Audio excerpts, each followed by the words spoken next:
La polémique enfle au sein de l'avocature du Cameroun.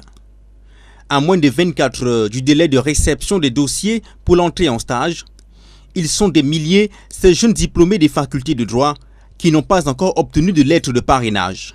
Un handicap créé par la limitation à 3, le nombre de lettres de parrainage à délivrer par un avocat, fixé par le Conseil de l'ordre des avocats au barreau du Cameroun.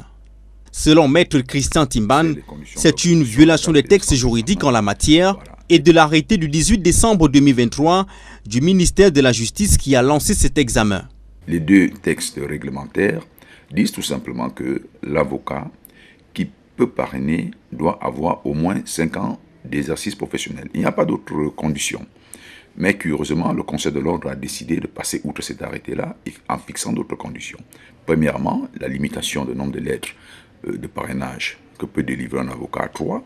Beaucoup d'avocats ne peuvent pas parrainer de jeunes Camerounais, des milliers de Camerounais qui veulent accéder à la profession.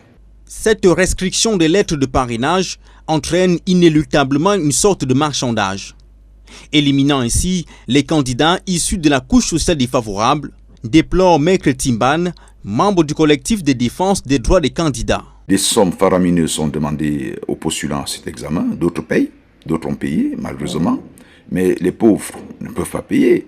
Déjà, la plupart de ces jeunes-là sont en chômage. Il y a aussi les situations de ceux qui n'ont pas de relations.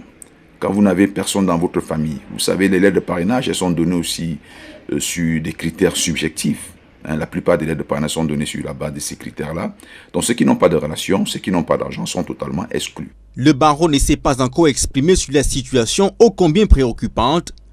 Le collectif des défenseurs des droits des candidats invite le Conseil de l'ordre à respecter les textes et suggère le report de la date limite pour le dépôt des candidatures.